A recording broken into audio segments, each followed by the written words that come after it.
tonight. I'm Mikey. Anybody? We've also got Howie. We've got John. And famously, we have Jay. Where whenever we introduce Jay, I will shame him for a tick that he has. And this week it's famously. Is that word he uses repetitively whenever he describes anything he's done. I famously went to Del Taco today and ordered a salad. I didn't realize I was jumping on the famously bandwagon, but go back and watch the broadcast. Oh yeah, this is the beautiful part about the broadcast. You rewatch them and you can hear the ticks. Yep, there they are.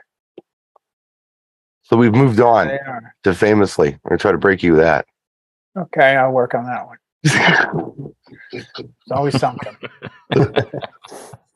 Never good enough. I'm just gonna drink my Windex and be quiet. That's right. That's a good idea. So, at the top of every show, we do. Okay, theme music. I'm going ahead. I'm waiting for it. Boston John's record roundup, where we introduce you guys to an album that maybe you never heard, and we're turning you on to this just because maybe you might just dig it. It's not necessarily for a mobile DJing, but you just might dig it. Mm-hmm. What do you got, John? What's our album this week?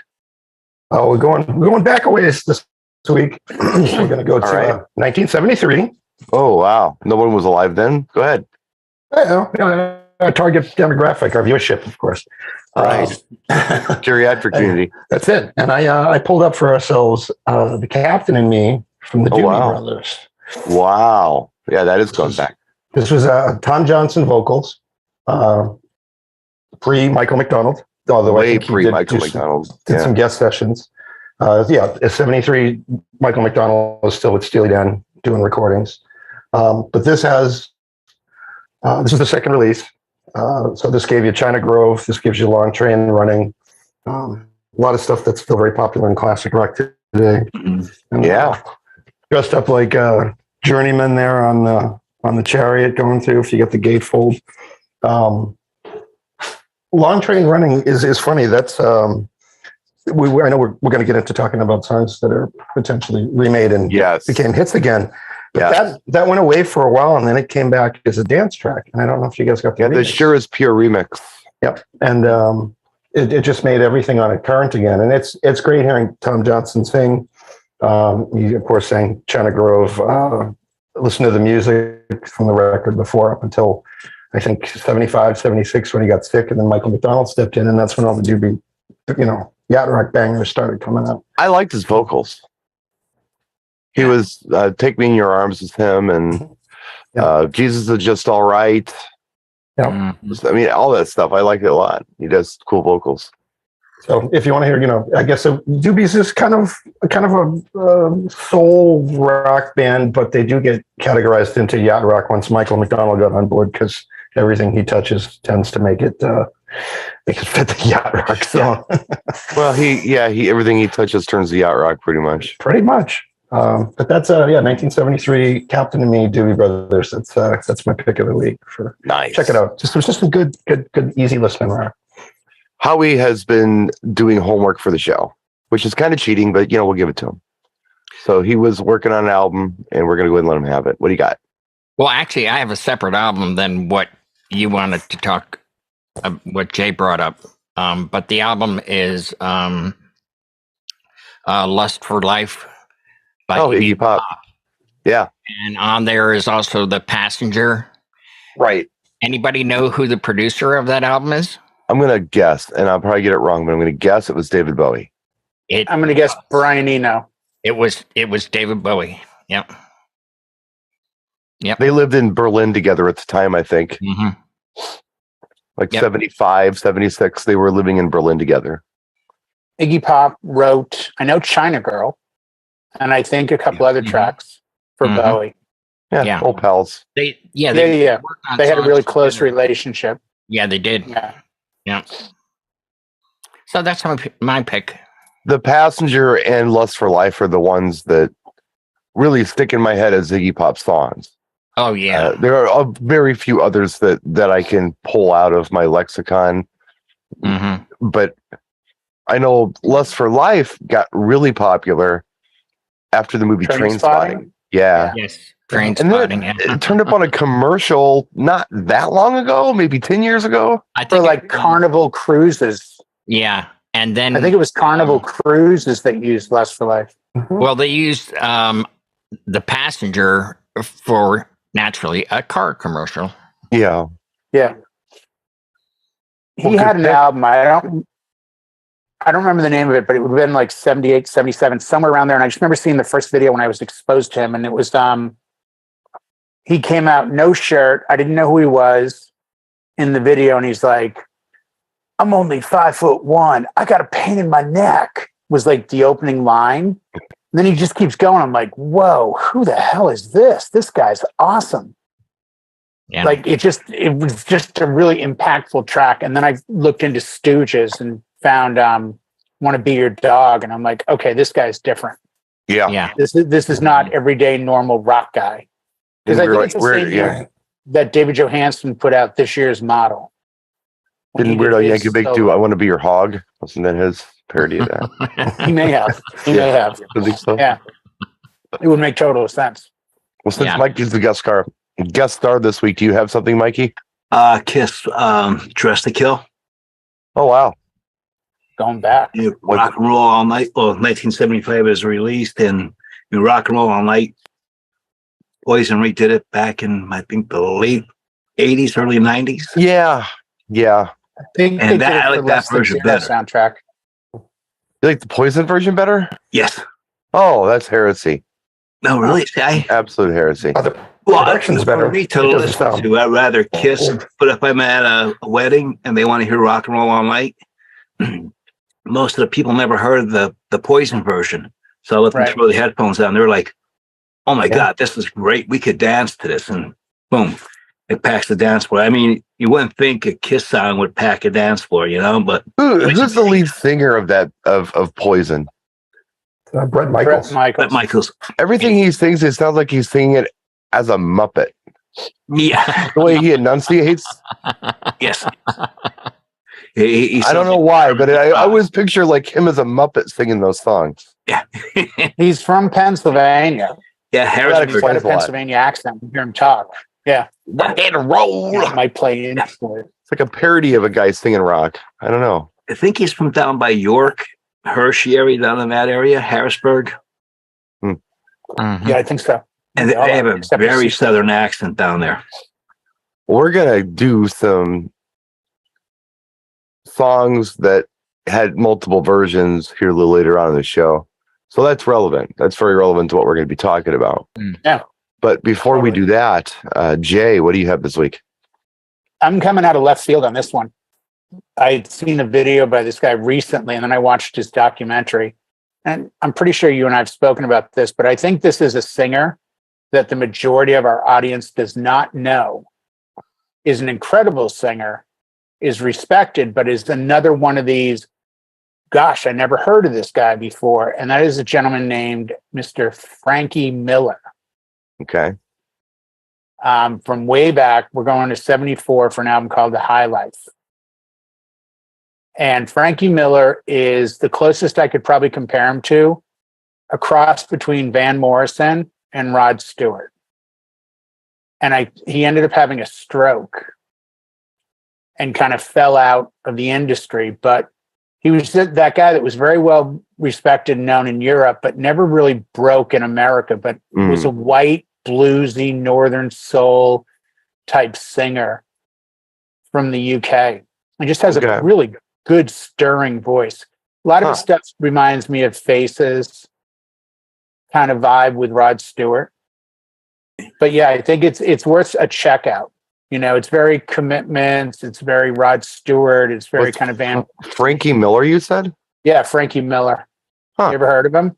It doesn't ring a bell. It's not. Yeah, it's not ringing a bell.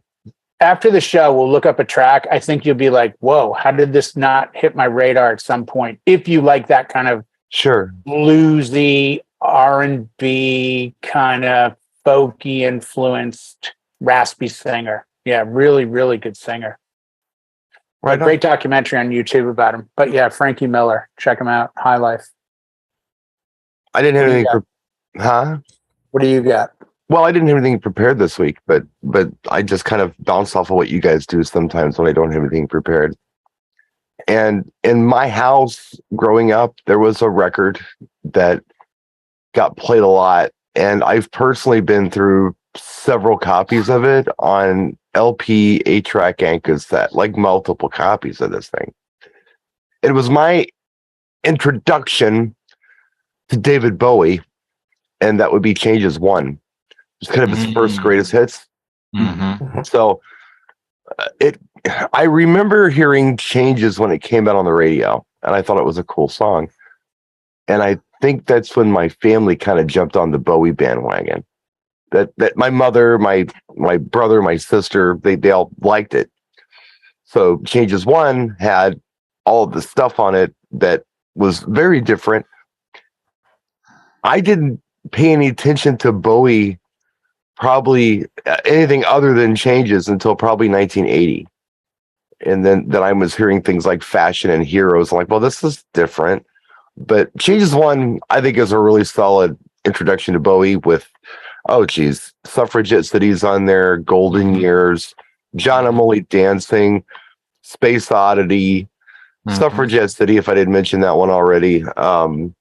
It's a good album. It's a very good album. Gene Genie is like my least favorite track on that album, but it's not even a bad track.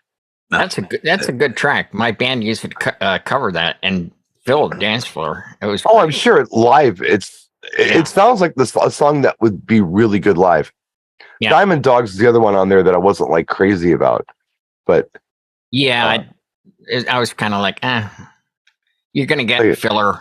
Yeah, well, it's the greatest hits. I mean, and then I go back and I listen to, Young Americans, the album Young Americans on that album too.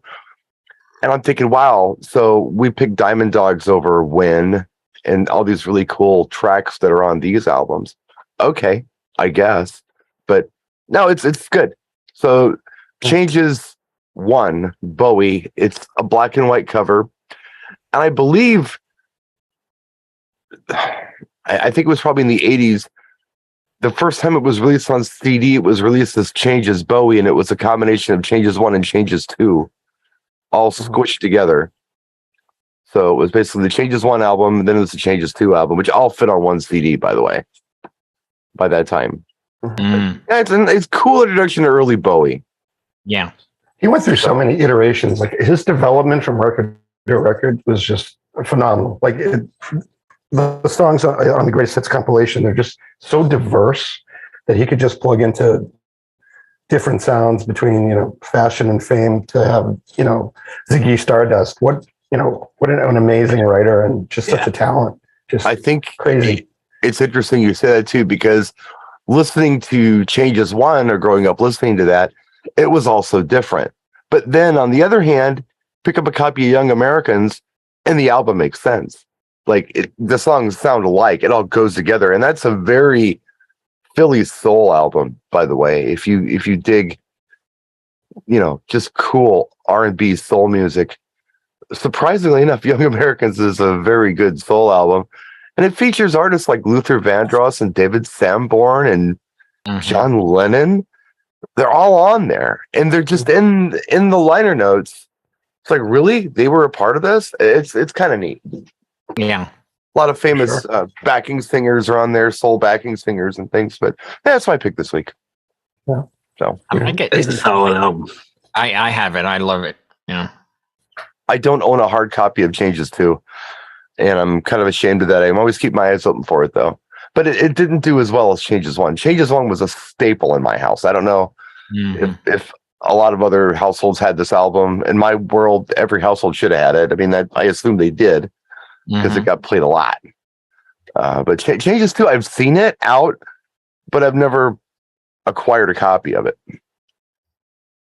But anywho, A pick. yeah. So That's a solid album. Jay made a suggestion a couple of weeks ago, and Howie wanted to go ahead and expand on it. Thought it was a good idea, and maybe Jay can help me out because I think we may have gotten the homework assignment a little confused. I was under the impression the homework assignment was sometimes there are multiple artists that do the same song, and sometimes they're kind of interchangeable for us at events. Some of us prefer one version, some of us prefer a different version of it. Was that the homework assignment? The way I understood it was, Jay's saying no. yeah, I don't you were think it like, was. to come up with a song that has been covered by someone else that covered a cover, like many covers of the same song. Oh. An Is this example. like Weezer doing Africa and playing that instead of playing Toto. Right. So which one do you do? Kind of thing. You But then suggested it. Well, yeah, but you get to like, I would play Jimi Hendrix all along the Watchtower. I would never play Bob Dylan. Mm-hmm. Right. So we go around the room, I guess, and mention songs that there's two versions of them, and then maybe how we might use them if we use them at all. Okay. I don't know. You suggested it, dude. Don't be looking at me like you know what I'm talking about. Famously, I'm living in the moment. Famously, yes. I have no recollection of this conversation. Day. Is there Since video? Howie, No. yeah. There's video evidence. Yeah. Well, Howie was all over it last night. Are we doing it? Because if we're doing it, I got to do my homework. I don't know. Well, let me know. I was like, okay, fine. We're doing it. So, because Howie did his homework and he's got songs, I want Howie to go first and set the pace on this. All right. Right. Well, This is like ordering in a restaurant when you don't know what you want. You go, okay, you order first. So that 8 seconds that they take up, you can come up with a game plan. Like, Yeah. perfect. Okay, well, here's what I did. Back in 1975 in the UK, there was a band called the Arrows. They actually were on BBC TV as well. They had their own show where they would have guest artists on. But the Arrows wrote a song called "I Love Rock and Roll." And Joan Jett was over there, and she heard that song, and her eyes went. She goes, "We have to do this song." And so, it with a little bit of pushback, from the rest of the band, they relented. And in 1981, Joan Jett did it and had a huge monster hit with it. Yeah, it was the number one song of '81, I think. Yes, it was. And it was might have been the number one song of the '80s. Now that I think about it, it's like number 3 of the '80s or something. 3? Like that. Okay. Yeah, it's up there. Way up there. Then okay, in 2008, some Alex Giordo did it, and then you had in 2002, Britney Spears did a cover of it. It turned up in an Austin Powers film or something in credits, I think. And then LA Guns did it in 2010. Jeez. And the final, well, actually not the final one, not my favorite, but is Weird Al did I Love Rocky Road. Of course. But my preferred version that I like to play out is the In Fiction remix of Joan Jett. It's 128, great, effects. It's a really good remix. All right. Right on. Yeah. That's cool. Here's how I understand. Yeah, go ahead. I'm sorry. It was 2018, I believe. In Fiction did it. Yeah. That's great. 5 degrees of separation on that one. That was awesome. Yeah. So I understood the assignment different. And so sorry, Teach. I didn't get this right. So the way I understood the assignment is sometimes there's a song that's popular and there's 2 possible versions that you could play at an event. And what are those songs? So as an example, let's talk about Soul Man, done first, to my knowledge, by Sam and Dave. Yes. Yep. And then the Blues Brothers, Dan Aykroyd and John Belushi, do this song in like 80 or something like that. Mm-hmm. You could do either one at an event. And some people insist on doing the Sam and Dave version. And I can see value in that. But I think that the Blues Brothers version is more punchy. Although the fans of the movie are probably older than me. And there was a time when you had to play multiple songs off the Blues Brothers soundtrack Yes. at an event, and that was a long time ago, probably before a lot of you even started doing this. But I remember it. I remember playing Sweet Home Chicago. Well, I played a lot because I was just gonna say, Katie, yeah, which is like 7 minutes long by the Blues Brothers. yeah, it's like It's the long song that isn't as bad as Paradise by the Dashboard Light. Yeah, but about 3.5, 4 minutes, you get the older swing dancers looking at you like, oh, cool. Now the sax solo. What could be next? And that goes for a minute or two. And you realize, oh man, I'm touching 4.5 minutes at this point. I got to figure out how to get out of here. Well, so you got to get out on that little drum fill, and you got to blast out. You just got to off you go. Here, it's an end of night song. I haven't done it in a while, but it takes on a whole new meaning here because, well, I'm right by Chicago. So sometimes there are people who are coming up from Chicago. You may have been shot. Well, probably not. Just saying. And everyone's a swinger in Temecula. Well, that's what they tell me. Yeah. I haven't left the house in 2 years. I don't. So it's a big song here because and even like if I do those weddings like in Door County, I mean Door County is kind of like I guess the Hamptons for like New Yorkers would use the Hamptons as their getaway place. Door County is that for Chicagoland. So they will come up here and it's big there. So to play like as an end of night song. So it kind of takes on a whole new life in my part of the world. I played this at a wedding once. Frank Sinatra, New York is the big ending. That's the big end of the night. Yeah. It's interchangeable. I'm curious, Brian. Yeah. Have you ever played? I played it once at a wedding where the bride and groom were from Chicago, but they got married here as a destination.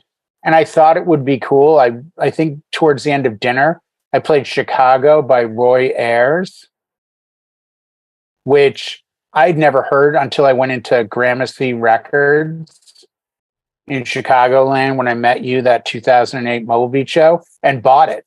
They were playing it when I walked in, and it's a really cool track. There aren't a lot of lyrics to it, but the word Chicago gets used quite frequently. Right. And I played it, and I had about 4 people come up like, dude, I'm from Chicago. What is this? I'm like, it's Roy Ayers. Like, this is awesome. Because it's kind of dancey, but it's very kind of, I mean, it would almost be deep house-ish. It's weird. I'm sure you know who Roy Ayers is. He had other hits. And I think he's from there. But it's sort of like the transition of house and pop together. It's kind of a weird track. It's older. It's not for everyone's palate. I'll be completely upfront about that. We could do a whole show. I like how you remixed that. That was pretty cool. Completely upfront. That was nice. Yeah. See how I did that? Yeah, I do. I guess there's a path and it's a choice. I got lots of them, kid. I got lots of them. Just saying. So we could do a whole show on tracks that are popular in Chicagoland, and it's weird because there's tracks that they like there or people from there like that I wouldn't play unless I had a Chicago crowd. They just want these tracks. It's just it's a thing.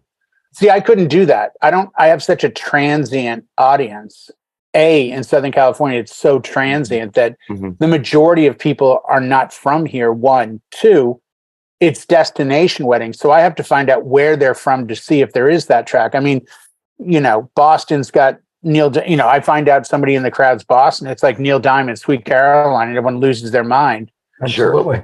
For you play Sweet Home Chicago or something else that's local to the city.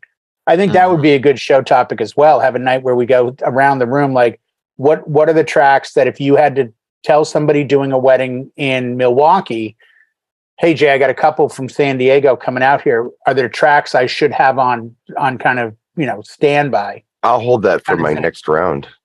Yeah, I think it would be a good kind of topic as far as learning what each other's playing in their markets.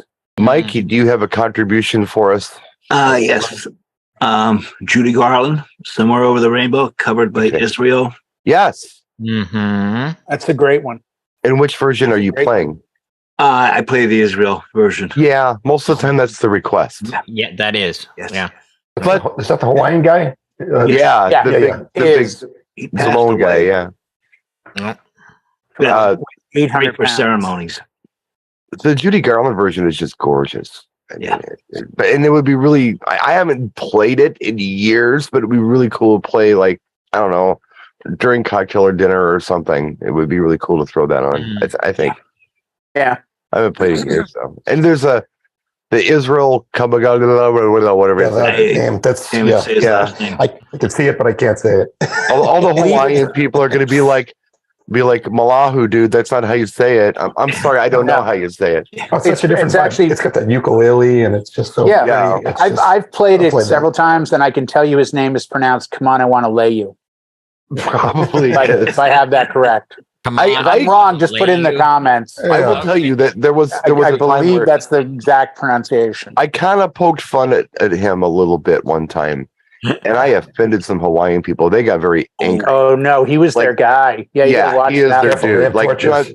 speak poorly of Israel, because we really like Especially him. now he's dead, so that makes Well, that makes it even worse. Oh, Yeah. Yeah, taboo Yeah, now. But they were hardcore on this guy. You know, it's It's like the we're talking brainwash with about the idol. You Yeah. get in trouble. yeah, but there's a version of Somewhere Under the Rainbow, and then there's another version that's like him doing that and What a Wonderful World. He's going back and forth in the two songs. that's the one I always play. Huh. And by the way, for suggestions, I've done this several times with a father, daughter, mother, son dance.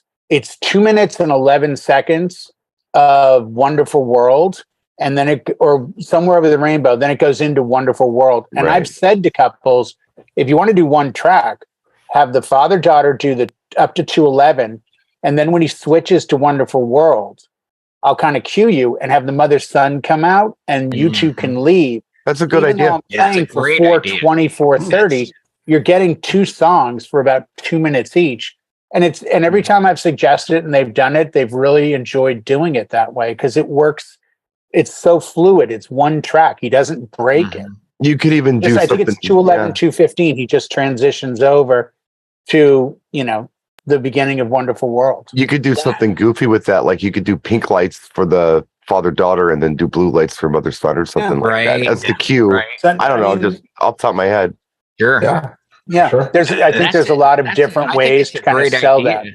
It's a great Yeah. idea because how many of us have had the male counterpart, whether it's the father or the groom, say, "Don't play the whole song. I don't dance." Yeah. Shorten it up. So Yep. that's perfect. I like that idea. I've even done it for the father, daughter, where she's got two dads and she can't Yeah. come up with, Right. how do I make this transition? I'm like, you'll be out there for 4 minutes, which isn't the end of the world, but this is how we can do it. And when they hear it in that context, when they listen Mhm. as I'm going to dance with my stepdad and my dad, it's really emotional, I find. So I think if you're looking for something to use for that, have at it. It's a great way to kind of get people on board with it because it's only a couple minutes of each track. I Yeah. will just add this before we move on to John, because John's got to do a pick. Oh, yeah. Whenever I recently did have a client who wanted Israel's version of What a Wonderful World, and I asked them specifically, do you want the one where they do Over the Rainbow and What a Wonderful World, or just Over the Rainbow? I said, I want it just Over the Rainbow. And I Yeah, didn't you can have do that that. version. I didn't realize I Just cut didn't it. have it, but I didn't have it. So I had to cut it. grab it. Yeah. Because I always Why? did the same thing you did. Yeah, but why not just cut it? Why not just fade out at like 210, 211 and say, Because I'm an round of idiot. applause? I don't know. Oh, that's what I would Now, do. now he has both versions too. Yeah. I didn't, by the way, until tonight, buddy. I don't think I realized there was one version. I've only had the 5-minute version of both songs. Right. And Yeah, I would there's- just cut like, okay, round of applause for the father-daughter dance and then do whatever afterwards. So What do you got, John? I think I understood the assignment, but I picked one where the remake actually wiped the floor with the original. Okay. That's fine. Yeah. Given the chance, I mean, we've all been doing this for a bunch of years, and early on we went to classic rock for dinner because that's what we had. And there was this group called Creedence Clearwater Revival, and they had Oh, this yeah. this Proud Mary song, and it was just kind of a R&B, little blues, little rock, and then this spiky-haired, high-heeled powerhouse comes out, 5 foot tall, and just mops the floor with him with Ike and Tina Turner. The Proud Mary that they do is just night and day. I mean, just the energy and getting the crowd up. No disrespect to the original song, but just to, it makes it's almost gospel, for crying out loud. It feels like a different song to me. I know it's not, but it feels like a different song to me. Yeah, it's got that slow build up, and then when it kicks in, it's like, here we go, off to the races. I've always played, Tina Turner's version over Creedence since that existed. I'm just like, oh, so much energy, and just what a great remake of the song, and just to give it the energy that it could have been there. I just think that was spectacular. Absolutely huge back in the old days. Yeah, you had to play it at every wedding. A great build-up. I mean, it just really unbelievable. By the way, the exact thing John is saying, the reverse, when I have the classic rock 60s type cocktail or dinner, I'll do the Creedence Clearwater Revival version of Heard It Through the Grapevine, because it's like 11 minutes long, versus doing the Marvin Gaye, Tammy Burrell. Yeah. Instead of doing the 3-minute, I'll do the Creedence Clearwater to kill CCR off, plus get an old Motown track, plus it's 11 minutes of really, it just kind of chugs right through. It's not really that boring at any time that you can't say, oh, it's a good song. Yeah. So right. The exact opposite of where you're going with that. You can utilize that. Depends who's in front of you. Again, if it's a classic rock crowd, you play the Creedence. But if you're trying to all of a sudden ramp up the energy, you go with Tina Turner, because you can't lose with her. 100%. Yeah. Well, the other big one that it's just, I think we all are familiar with, or most of us are familiar with, who are doing mobile stuff. And if you're not, kids, get on board with this, because it's the thing. And that would be Isley Brothers Shout versus the Animal House Otis Day and the Nights version of Shout. Right. Yeah. And those are interchangeable. A lot of folks like to play the Isley Brothers version. I think a lot of the younger DJs who are doing weddings and doing kind of the more traditional style weddings are doing Isley Brothers. I'm an Otis Day. They know the Otis Day. The Otis Day, a great version. Yeah. The Otis Day in the Nights version serves two purposes, though, in my opinion. It doesn't have the breakdown. It does have the breakdown. But not to the extreme of the Isleys, does it? Oh, yes, it does. In fact, it's longer. And I will actually go into the program and cut it short because it's too long. On the Isleys, I put a hot cue behind it so I can jump over. Yeah. John and I have both talked about back in the old days where you actually had to flip the 45 over. Back in my day. That's where the break happened. Well, this is the end of the 45. Well, thank goodness for computers now, because we didn't have to stop a raging, crazy crowd back in the 60s like you two, and then, have Howie get mad at bottle service. When I worked Make some noise! Scream! There you go. That's what you do. When I worked for the multi-app back in the old days, there were I think we had 22 mobile systems that we took out, and they all had their own record library. Some of them had the Animal House LP. Some of them had the 45. So if you would get the system that had the LP, it was nice because you didn't have to do the flip. You could just play the Animal House LP. Mm-hmm. So the reason I think the Animal House serves a couple different purposes is because one is, and this is something that isn't a big thing anymore so much, but there was a crowd who loved the film. So, that was the toga party thing and the whole just bad behavior, frat rock, John Belushi, I'm a zit potato spitting thing. Right. That's not so much a thing anymore, but it does have, it's more up tempo than, or it feels more punchy anyway than the old recording of Isley Brothers Shout. Yeah. But you're not wrong if you do the other one. I just feel like I get more mileage out of Otis Day in the Nights version. Yeah, I like the Otis Day version better too. Well, you got to, the technology, just, is so much better at I mean, that. we're only talking about like 12 years or something like that too. Yeah, but look at what happened 12 years ago. We didn't have, active speakers. We were still, had very primitive lighting. I mean, this is just in, 12 years. We've come a long way. Yeah. Well, sonically, things came a long way in 12 years back then, big time. Yeah. And now, but unfortunately, the music didn't keep up with the technology that's coming out today. Well, we just go with the lighting and say, hey, get you away from the halogen light because you're going to burn their fingers, Uh, Well, I think it's your turn, Howie. I'm He sorry. went first.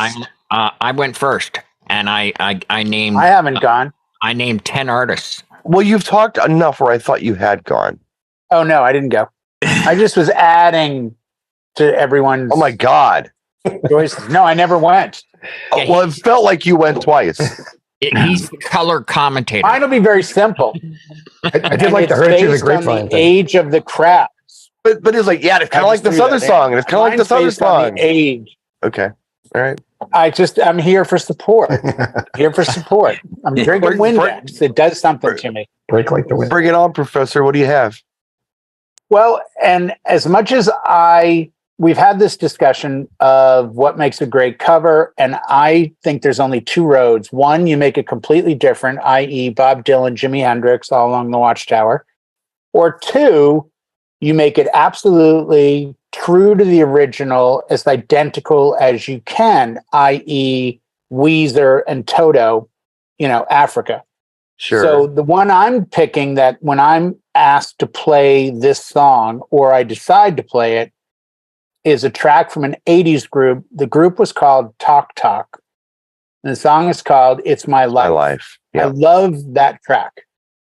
But I have to say, I think No Doubt did exactly what they should have, and they made it as close to the original as they could have. So I find I tend to play the No Doubt version. I kind of think they made it their own. I feel like they made it their own. But they made it their own by really staying true to the original. In my ear, at least. And again, this is subjective, so it feels a lot more punchy. It just but it sounds like if Talk Talk did it again in the 90s or early 2000s. Right. On better technology. Audience-wise, audience-wise, I look at, I can't remember the name of the group, but I know one of the guitar players was in Rough Cut at one point, but someone covered Blue Monday. Orgy. Yes. And I initially loved their version, but then the more I listened to New Order's version, I'm like, not so much. And I think Orgy took it and made it very new and punchy, and it was novel to work with. They did something novel. Yeah, it didn't hit me the right way. But with Talk Talks, It's My Life versus No Doubt, I think the No Doubt version just is newer, fresher, cleaner. You get an audience that knows the song that goes, oh, I know this. This is It's My Life. I like this song, oh, is that Gwen Stefani? So I think it's one of those moments where you leave the older original behind and you move forward with the newer cover version. They didn't change they may have changed the key a little bit and the arrangement was the same, but it was, I don't know.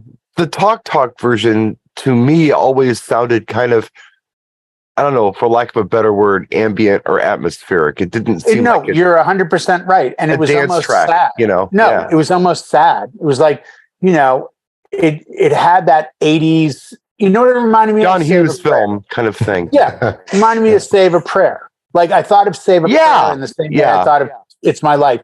It had vibe of, this isn't super happy. This isn't like the big one, or Mad World by Tears for Fears. Right. There were those tracks that bands put out that were kind of, they weren't up, they weren't down, but at the time music was going so quickly, it was okay. You could have diversity on an album. Yeah. Versus now it's got to be, you get 60, 90 seconds, give us something and move on. No time for melancholy these days. Speaking of Talk Talk, there is a killer song by Talk Talk that it's my favorite Talk track. It's called "Life's What You Make It." I love it. That is such a cool song. It's almost Dan Hartman's "I Can Dream About You," but not. It's like a parallel universe version of Dan Hartman's "I Can Dream About You." It's really nice. Well, I have to throw this in because our friend is here. I have an 80s acoustic cover album by one of my favorite artists, a gentleman named Duncan Sheik. Duncan Sheik, you famously know in the 90s for Barely There you go. Breathing. See, there's that Barely tick. Breathing. Okay, there it is. Well, I wanted people to understand where I was going. So this is more and more becoming Baba Booey and Howard Stern. I see where we're going with this. As you know, I'm a huge Bruce Springsteen fan. Now, who knows that? Well, I said it in the book earlier, Howard. That's why. Yeah, but nobody's read the book. Well, it's an audiobook, Howard. They've already heard that. So Duncan Sheik did this acoustic 80s throwback, and he does that Talk song. And I think he does an amazing version. And I know that JC, who's watching, is a huge Duncan Sheik fan and sent, through the power of the interweb, I ended up with another copy of Duncan Sheik doing Blasphemous Rumors by Depeche Mode, which I've done on Twitch a few times, which is just gorgeously done. So yeah, you picked a great song with that one, Brian. Yeah, just threw it out there. I'm helping. I'm just validating your choices because I know without that, you sit in the basement quietly in the snow-cast wilderness of the Midwest, probably close to death with the cold, and need that sort of validation. So if I can do what I can do to kind of bring you up and around. Thank you. I've been to the dungeon. That. I'm a little taller than you. I did almost hit my head on some, low-hanging joists and beams. I think. Watch where you're going. That was the expression I believe you threw to me immediately was, hey, by the way, famously, this ceiling is actual height. Object of mirror may be closer than they appear. Yeah. This house wasn't built for giants. No. Okay. This lolly column, he said lolly column, and I knew what he meant. That was the best part. No one in the audience under 50 is like, what's a lolly column? I didn't say lolly column. I've never heard that word in my life. The steel poles down there that are holding up the joists, those are called lolly columns. I didn't know that. Come on, back me up. Local 405 union. Yeah, I'm going to have to get in touch with the union and get back to you on that one, but you're probably right. Trust me. Howie, come on. When you first saw a house go above ground, come on. I got them Howie knows. in my basement. Guess never put a name to them, but that's probably right. Well, what I was trying to get out here is that we've got about 12 minutes left. If you guys Bob want to do Vila. I'm going to call Bob Vila tonight from this old if Jay house. can stop it, we can we know get another one. Song in real fast. Yeah, I get another one. Go for it. Go ahead, Howie. Go around again. You order first. Oh, I got to order first? Anybody order first. I'm coming up with a second choice. Yeah. Well, wait a minute. I did two. I did Soul Man and I did Shout. So technically it's Howie's turn. Oh, well, I didn't prepare for That was the problem. So, wing it. Wing it, kid. I'm going to have to wing it, I guess. This is your encore. Okay. We can skip you. No, do the encore. What I really like is when they had the Presidential Medal of Freedom Awards, and Hart did the version of Stairway to Heaven. Oh, that was the Kennedy Center Honors for Zeppelin.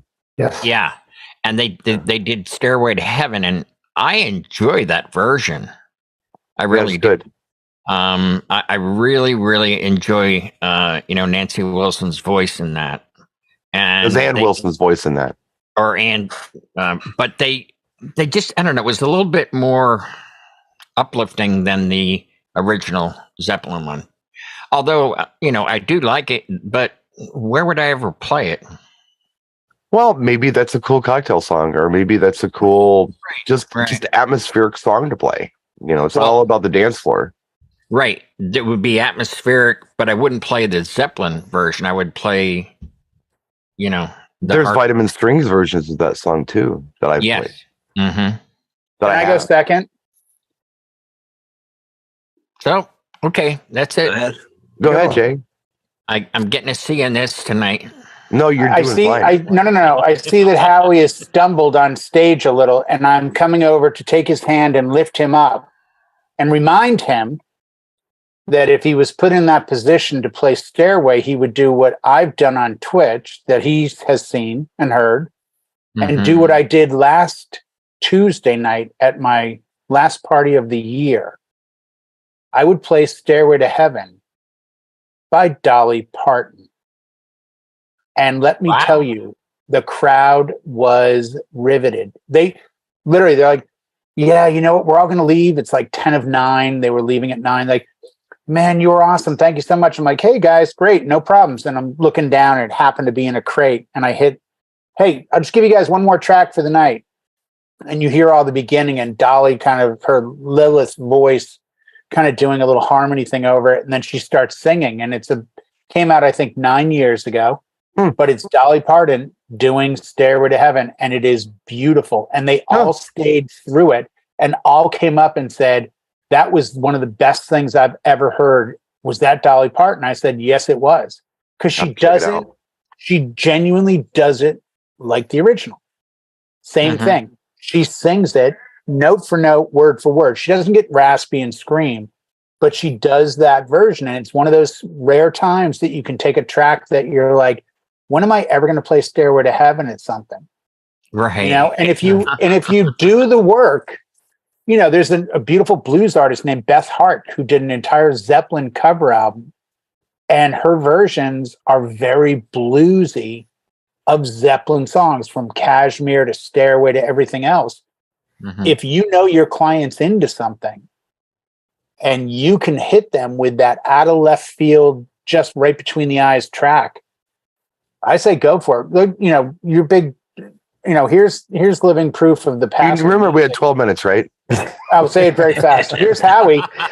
Howie, familiar with a band as we all are, called the New York Dolls with Johnny Thunders, and his famous track is Can't Put Your Arms Around Memory. Well, guess what? Try the Ronnie Spector version of that. Ronnie Spector did an amazing version of Can't Put Your Arms Around a Memory, and so did Michael Monroe, and so did Guns N' Roses. But them damn squirrels are always running through Johnny the Zoom Thunder. conferences. Pew, pew, pew. what was that? Mikey, go while you can. All right, Chris Christopherson, me and Jen, what do you call it? Me and Bobby McGee, done by Janis Joplin. Yes. Written by. You know who wrote it? Wasn't it him? Yeah, it was Chris Christopherson Yeah, wrote it. Yeah. He wrote it and he sang it, and then Janis picked it up and she just killed it. Yeah, totally. John, quickly. Go. Quickly, all right, I'll give you one that may not be on your radar. We're going to take a song from the 80s and put it into 2020s. We're going to take Pet Shop Boys, It's a Sin. Yes. Very 80s Euro dance. Right. I want you guys to go in your time, listen to a band called Ghost that covers this.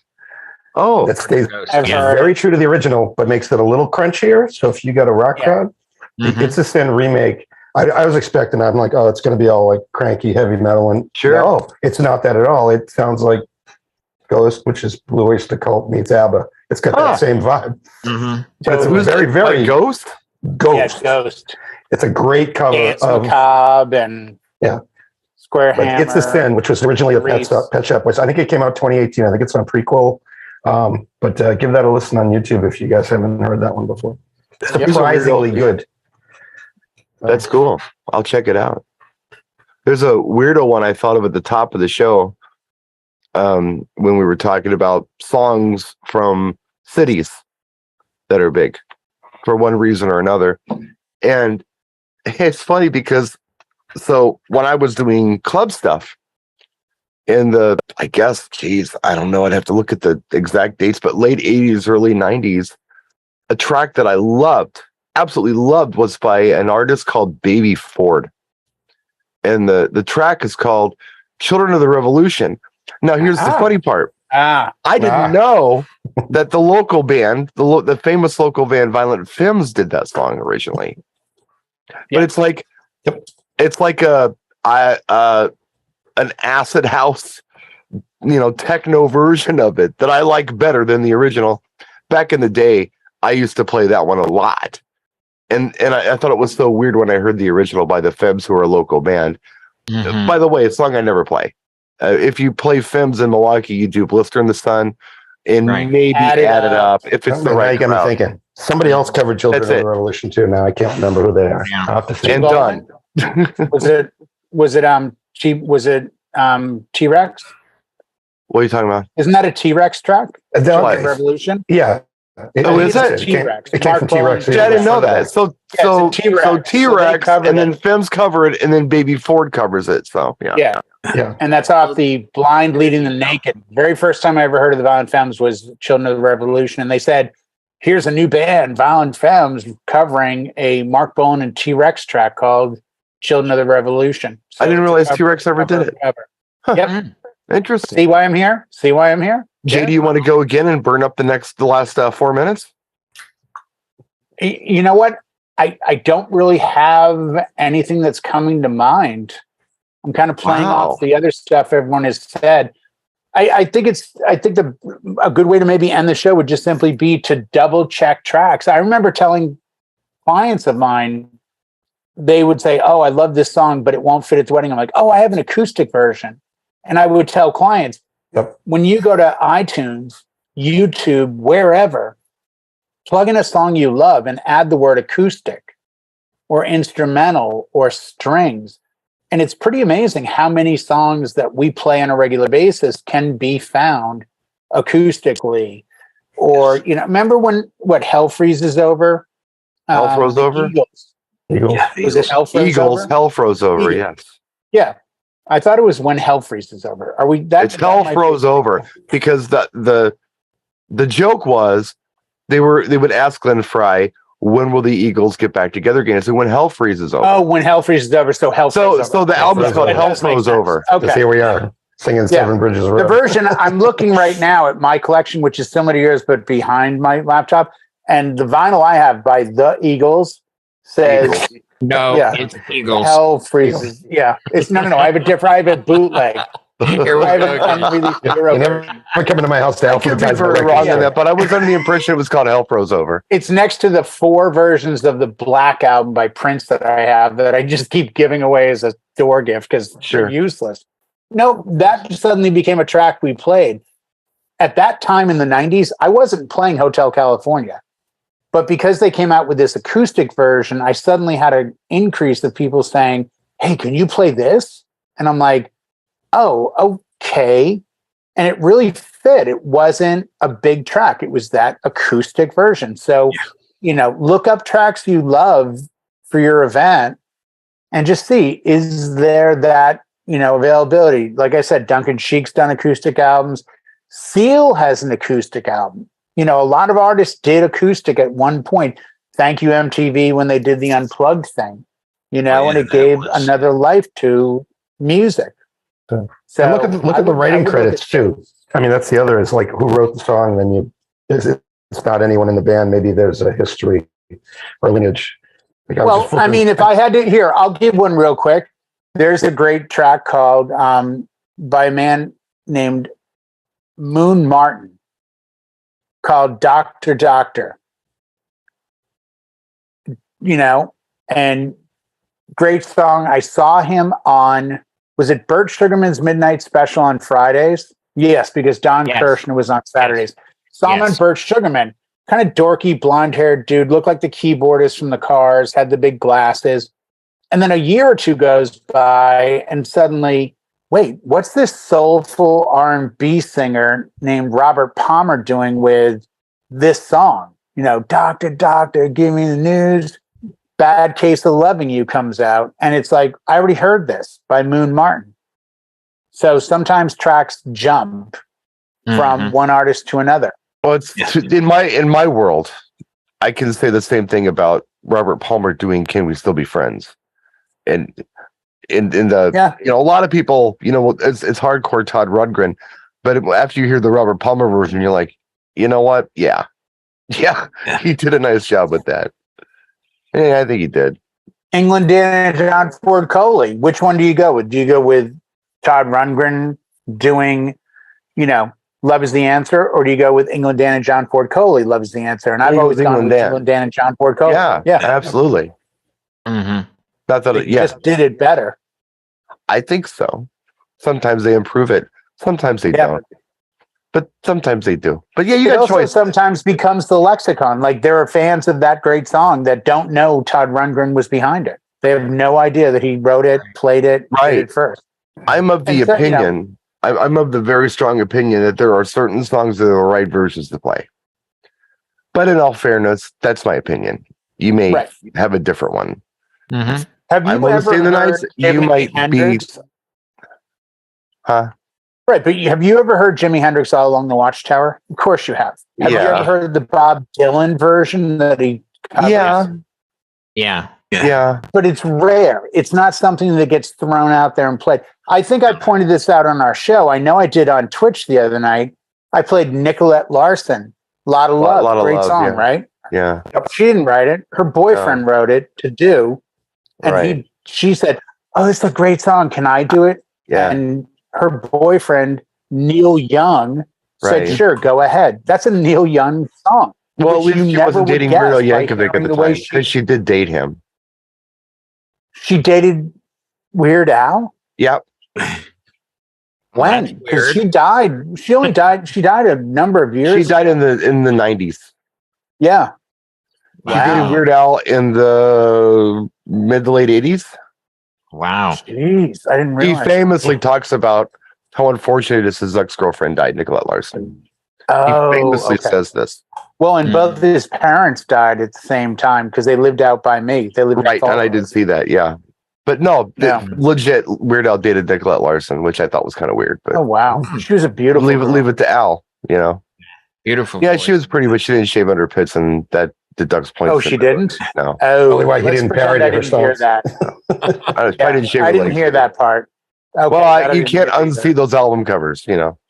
Well, I didn't look closely. Good God, why, woman? I didn't. All right. The album cover I saw of her, my eyes were closed. Let's just put it that way. Let's put a fork in it, kids. Thanks I so may much. have had the taste of cream up Or on not. the side. Are you done, The Jay? cream, the girl, the rose. Are you done? Wait, there's more. Yeah, we're done. Okay. All right. Refills all around. In that case, we'll see you